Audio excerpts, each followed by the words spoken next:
Hi, I'm Marty Levinson. Welcome to the Northtown News Magazine. Hi, I'm Marty Levinson. Hi, I'm Marty Levinson. I'm here to give you... To discover the identity of the real Marty Levinson, stay tuned to the Northtown News Magazine. Come on, baby, don't you wanna go? Come on, baby, don't you wanna go? Back to that lemon light city, sweet home Chicago. 2 is 4. Hi, I'm Marty Levinson. Welcome to the Northtown News Magazine.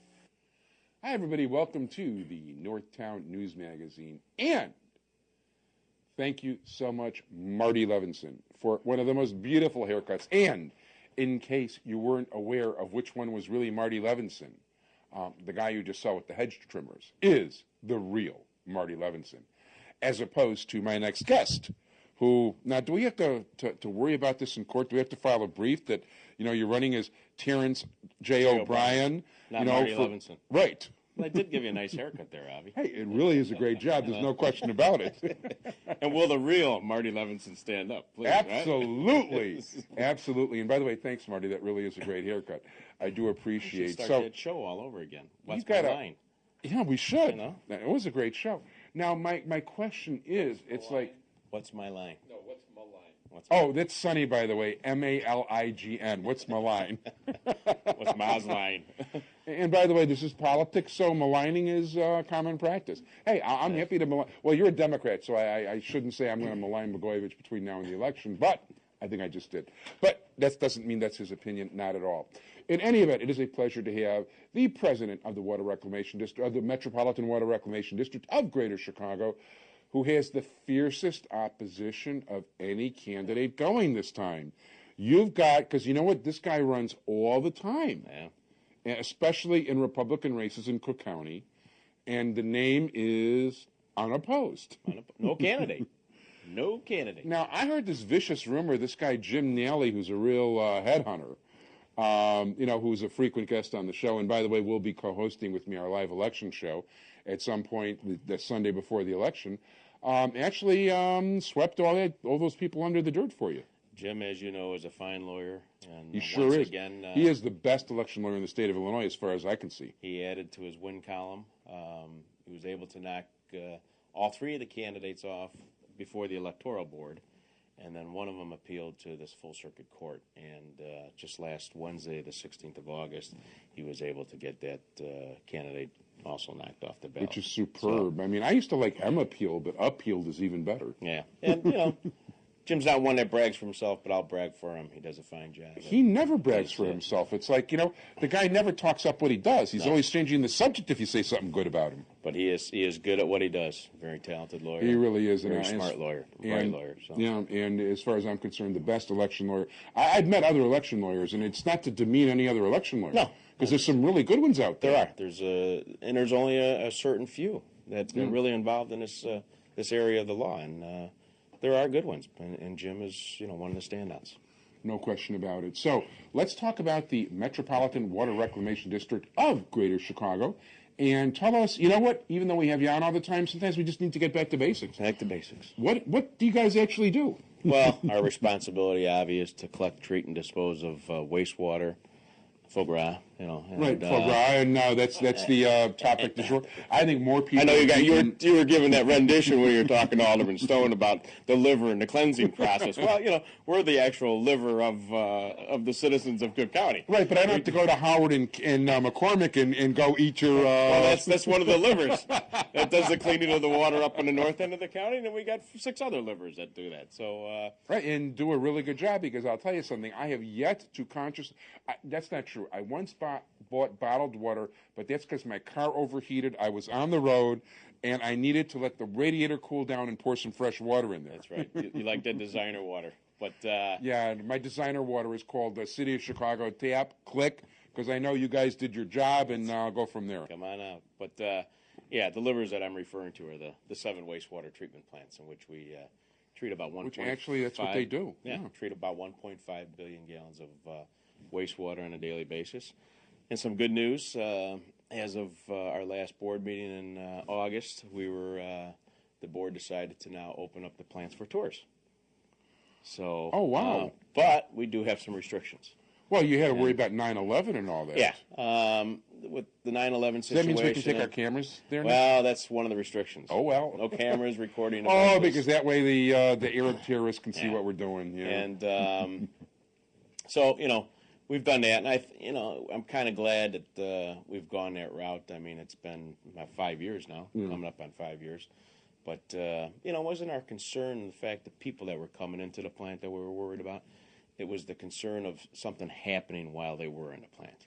And it would have been just another issue that we'd have to deal with in order to make sure that their safety is of secure matter and things of that nature. So that's why we kind of stopped them. But, from the standpoint of being able to show people what we do in these plants and how there really isn't an odor that people think is, it's a great selling tool. And by bringing these people in, showing them firsthand where their wastewater is going, how it's being handled, the cleaning process of it, and things of that nature, it really is an educational tool from the standpoint of letting the taxpayers of Cook County and the young students of Cook County learn about the water environment and what we're doing. I think it really is because, I don't think people begin to realize or appreciate or understand how important, not just how important this is, because this is life and death. Yeah. And as you said, this is our livelihood, and one of the whole reasons why the agency was created and enacted into law back in 1889. Because the water was becoming polluted, flowing out into the drinking water supply, Lake Michigan, and people were dying from waterborne diseases. So that's something else that people don't realize, that this is like, okay, maybe it's our grandparents, great-grandparents, whatever, but these, this could have been us. Yeah. And, we've done such a good job that people are wanting now basically us to do other things to improve the inland waterway system quality. With the implementation of the deep tunnel, we've got a very much improved water environment in the inland waterway system. But from the other standpoint is, we've got greater amount of species of fish now, which I've told you over and over. Right. I think we're at 68 right now. 68 is the last number. And when we started doing the show, No gazelle fish. We first had you on about 12 or 13 years ago, it was 22. 22. So, I'm not taking credit for that, but No, not personally, I know. And by the way, you always give credit to your engineering staff That's right. and the professional staff, as well as the commissioners. And I was just reading an article about that. Well, actually, that's nothing to do with you guys. You don't purify the shed aquarium, but that fish who was the first fish ever operated on for cancer or given chemotherapy who just passed with away. the shed aquarium? Yeah, that was so weird. Yeah. I mean, it's stupid. I don't know why I cheer for Barbaro, a horse, as opposed to human beings. But when I was reading that story today, I was just gripped by it and cheering for that fish. But I knew he was already dead.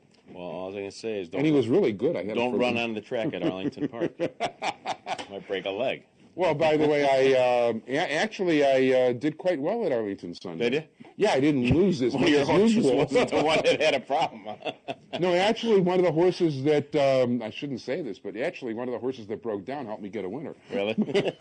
Actually, that's not fair. You know what? No. I'll tell you honestly. First of all, it's the racing in Chicago was so bad. Unfortunately, even though we're the, I don't know if it's the second largest metropolitan area and the third largest city or whatever it is.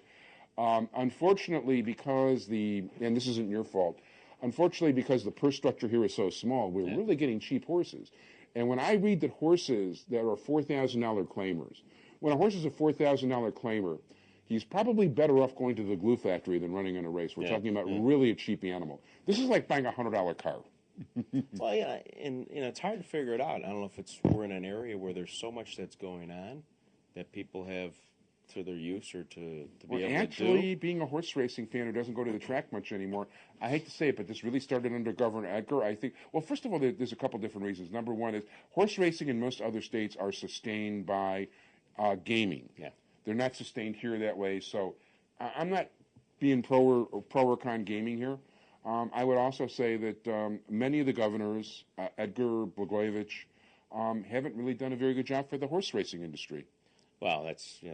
But I mean, that's they've my been trying to opinion. get the And slots. that's not yours. You're Yeah. not. I have to be careful about this because I don't want to get you in trouble. They've been trying to get the slots. Well, you know, to the funny thing tracks, is too. because if that Rosemont Casino had gone through, there would have been a certain amount of money that would have gone toward the horse racing industry. And that's been tied up in court for years and years and years and years and years. And I would also say that we also have with the exception of Arlington Park, the owners of Balmoral and Maywood and Sportsman's Park, I mean, well, Hawthorne and Arlington are good tracks, but the other tracks are just... Well, if you read today's paper, they might have a casino in Chicago pretty soon. I saw that, as a matter of fact. That was interesting. The fact is, but I don't know that I'm not worried about horse racing. You know, there's more important things in life than horse racing. But if it helps the school kids, Oh, sure. you know, I think that'd be wonderful. But and I don't want to get you in trouble either because I was thinking about, well, whatever. You won't get me in trouble. No, you don't have an opponent this time around. That's right. So, You know, but to run on my sometimes- record. Sometimes when I see these people talk about the schools, you know, and complain about the underachievement in certain areas and the teachers, like this guy Meeks, who I'm not a fan of. I mean, I'm not talking for him. I'm talking for me. I'm not a fan of Meeks at all. And the fact of the matter is that, you know, sometimes it's a very simple question to a problem.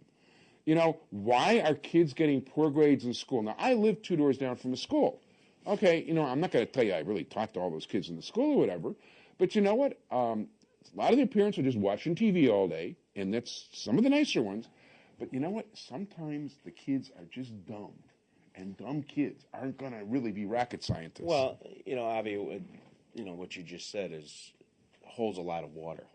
Education starts at home. You know, I mean, if the parents aren't helping their children, who's going to help them? I mean, there's a lot of blame that's placed on teachers, you know, for not educating their children or whatever. Well, you know, I'm a firm believer that, you know, everything starts at home. I agree. Discipline, the start of education, you know, it starts with the parental controls that should be put in place by parents. And what you see nowadays, and I see it in my community, is that parents try to be the friends of their children rather than being the mother and father of that child. You know, I've always told my 3 kids, I said, hey, I'm your father, I'm not your friend. You know, and I said, yeah, someday when they grow up, they have their own kids and their own family, I'll be a friend. You know, but now they've got to understand that boundary.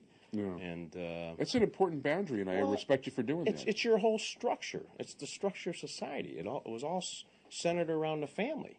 Yeah, it's not meant to be easy. People are watching too many situation comedies and think that life gets solved in 20... Well, actually, I think it's 20 minutes now of show and 10 minutes of commercial. Well, what it boils down to, people have gotten lazy. Yeah. They want to pass the buck on to somebody else instead of looking at themselves in the mirror and saying, hey, you know, this is my problem. I should start dealing with it. And then, you know, if my problem goes beyond my boundaries here, something happens in school, then maybe, you know, maybe it is a teacher's problem then. But not usually not. The fact of the matter is that most teachers are actually, you consider the fact that they're not exactly overpaid for what they're doing and they're educated. There's other things they could be doing. As a matter of fact, if I really want to get into the educational thing, I'd say fire half the administrators, maybe 3/4 of them, give higher salaries to the teachers so we attract a better grade of people, and basically let the teachers do their own thing instead of standardize everybody. Yeah. I mean, and in the whole issue of trying to funding and stuff like that, I mean, I was talking to somebody last night, you know, with the property taxes and, you know, where do you go for this funding? And you know, who knows? Do you go to the income tax side of it and do it that way? I mean, because you probably just got your tax bill. The highest portion of your tax bill is going to the Board of Education. Right, and the fact of the matter is, you know what, if it's doing a good job, but, you know, I can't even grade things based on, you know, the student scores in the school because, frankly, you know, like, I've lived in different areas throughout the city, and you know what, people don't like the idea of stereotypes, but you know what, some kids are smarter than other kids. That's just the way it is. And, it's not, you know, some kids just aren't that bright, and that's not going to change. So I think if people were more honest and recognized, okay, maybe these kids need to be led toward vocational situations, or do something where they can actively, you know, there's a lady who lives next door to me, who happens to be actually a Golden Apple winning teacher, and she used to have a restaurant, and she works for an institution that basically takes people. I mean, a lot of her students are crack babies. You know, a lot of her students are like, you know, we're actually in things like, you know, juvenile detention facilities. And she's teaching them basically restaurant skills. And she's doing the best she can. She's a very caring teacher who has a really good record. but she talks about how heartbreaking it is when so many of these people just wind up back in jail and stuff. Well, and that's it. I mean, and again, it's that family institution thing. I'm a firm believer of. It's just because if you may have that discipline for whatever time they're in school, but then if they go home and they're not getting that discipline, or they're not being told, you've got to do your homework. I've never seen so many schools that I've driven by where nobody's carrying books to and from school. And it's interesting you mentioned that. And I'm like, does anybody have homework anymore? I'm just like. I don't think so, but you know what? In the meantime, we don't have any opponents, but you know what? We're cutting into Jim Naley's time already. Sorry, Jim, and thanks again. So anyway, hey, vote early and often, because there's nobody else to vote for. For Water Reclamation District, Terrence J. O'Brien, and he'll be on again before the election. He is my favorite candidate, Alderman Stone's favorite candidate. Thanks so much for being here. Thank you, and we hope to see you again soon. Thanks so much, and thanks, Sonny.